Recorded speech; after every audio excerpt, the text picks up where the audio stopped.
Rob Brown here, editor of Canadian Woodworking Magazine.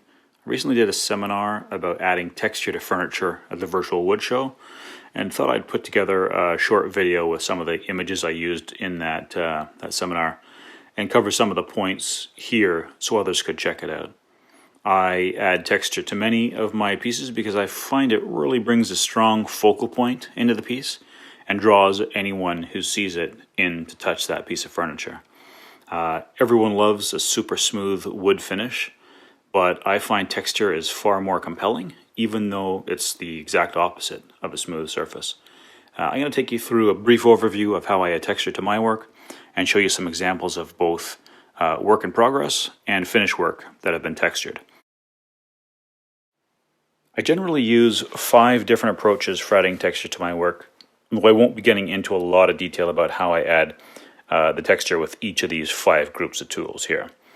This video is more of an overview. Let's start with the macro side. Power carving can add a lot of really heavy relief to wood. This is sometimes where I start, and then I often add finer detail, finer texture on top of the power carved surfaces. There are a number of different power carving attachments on the market, though they all work somewhat similar. Another macro approach to adding texture to wood is a router and the wide variety of bits that are available. Add a template guide to the router's base, and you can make a simple template for the router to follow, which adds to the accuracy and gives you the shapes and lines you're looking for. The third way I add texture is with a rotary tool equipped with a cutting burr. It's a great way to add light texture to wood, and I mainly use a small burr to add divots into the wood. It's usually a slow process, but if you take your time, the texture it creates is pretty powerful. Next, simple hand tools, mostly ones you already have in your shop actually. They'll work great for adding all sorts of different texture to wood. And all will leave tiny dimples. A file can add notches to the edge of the workpiece, and the list goes on and on. See what you have around the shop and just go for it. I saved what I find is the best approach, or at least the funnest approach, to last. Obviously, every situation calls for a different approach, but I really enjoy using a sharp carving gouge to add texture to wood. Different widths and shapes leave different patterns, so play around until you get the look you are looking for. Here's a jewelry box I made. You can see the top has some texture on it. It was made with a router and smoothed over with a file and sandpaper. It's just a good example of how a little bit of texture can sometimes go a long way. With this section here, the lid lifts up, and there's a little compartment that also has a little lid that has texture on it as well. So it's just an example of where I've added 2 textures into the same piece. This is a bowl, just a simple bowl made for little snacks, peanuts, that sort of thing. And the inner rim has just been carved with a very small carving gouge, just leaving a little bit of texture around that rim. Nice, simple detail, and again, not a whole lot of texture on the piece, but what's there goes a long way. Same story here too on this bench. The ends of the side caps have a little bit of carved texture in it, and that's also the same small curved carving gouge I've used for that. I've hollowed out an area, well, a bunch of areas with a router, and then I've used the same small carving gouge again to go in and to take the tiny little bits of wood off and leave a nice even pattern of texture there. Here's the edge of a little tea light that I've used a larger carving gouge to add some texture to the end. Just a simple approach, and the same carving gouge to go across the upper face of it, as well as the side down the side edge of it. Here's a little shelf I made. It was inspired by a maple key, and the top is pretty heavily carved, and I've used a few different techniques. Once I carved away the cavity for the 2 seed pod sections, I then used a rotary tool with a small round carving burr to add some texture to that whole area. It takes a long time to do, to be honest, but the effect is pretty powerful in the end. and you can see the finished look here. So I put milk paint on top of the flat surface and then carved it out. So the carving is a lot. It doesn't have any of the color on it. Here's a coffee table, and I was inspired by some frost on a window. So the process was it was a little bit complex. I took a photo of the frost, blew it up on the computer, and really focused in on the general details. Then I drew it out onto some paper, and from there I used a scrap piece. And what I've done here is taken a piece of cherry, solid cherry, and put a piece of curly sycamore veneer over it, adhered it to that, and then when you carve through the curly sycamore, you see the cherry solid below it.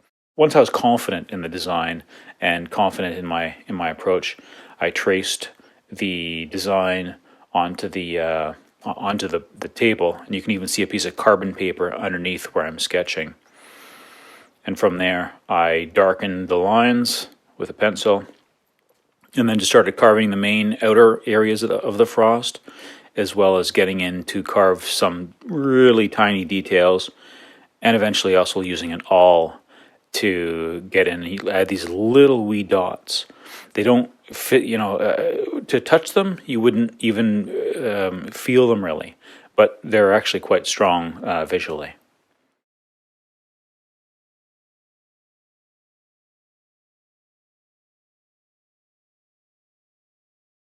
This is a coffee table I made, and the 4 aprons around it sort of was inspired by water.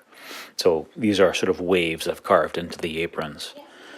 And how I did that was I made a small template that I could run my router against, and used it to add the initial lines, the initial grooves to the aprons. And then I took my power carving tools and removed the wood between the different sections on an angle. And then when I was done, I sanded them and smoothed out all the surfaces so you get the waves. Here's a a stool that I made, and the top is quite heavily textured. This is with carving gouges. And I first carved the perimeter. I drew a line onto the seat and carved the perimeter all the way around it, a double line, and then carved the entire center section out with a different curved carving gouge. Here's a little detail on a cabinet that I made. It kind of flows out of the leg, and then I've carved some little notches into the underside of that, into the apron. There's another cabinet with the center section added quite a bit of texture. So you'll see in a few future shots how I've done it. But this center section of maple is inspired by a river, and then the carvings on either side, the straight carvings, are essentially the seigneurial system along the St. Lawrence River. That's how they divided up the land. Here I had to be very ordered. If I would just freehand this design, I would have ruined it really fast. So you can see all sorts of different layout lines here, vertical lines and a lots of horizontal lines and one main vertical line. And then you can see where I've traced the shape of that little circular object onto that piece of maple there. And after that, I used my V-gouge to carve out the first single line and then the next double lines on all of those curves, and eventually went on to the other part of the door to carve the straight lines. One of my main rules would generally be to keep it simple. This is an instance where I simply didn't do that. I put a whole lot of texture into this piece. The edges heavily textured, the top is textured. Even the underside is really, really heavily textured, and you'll see that in a second. The bracket to hold it to the wall, the white bracket that's painted, even that's textured. It was a lot of fun. I was just sort of experimenting with a bunch of different techniques. After carving out the shallow recess here, I use a gouge and add these slightly curved grooves into the bottom surface of that dished out area. And then I went around that dished out area with a center punch and evenly spaced all these little divots. And you can see in this photo the pencil line that went around the dished out area. And then if you look really closely, just beyond that, there's a second line that helped me lay out all of these little dots. So there's times when I lay out the design that I'm going to texture first, so I can keep it pretty ordered. You know, if I'm drawing a circle, definitely. If I have a very ordered repeating pattern, I'm gonna have to I'm gonna have to lay that out, or I'm gonna be it's gonna look awful by the end. Whereas other times I don't lay anything out. I just go with an idea in my mind and start there. Just adding some V-grooves to the edge of this shelf, and the V-grooves also transfer along the upper surface of the shelf by about a half an inch or so. This is showing me texturing the main center portion of this shelf, just using a fairly flat, fairly wide carving gouge to take very gentle sweeps out of the piece.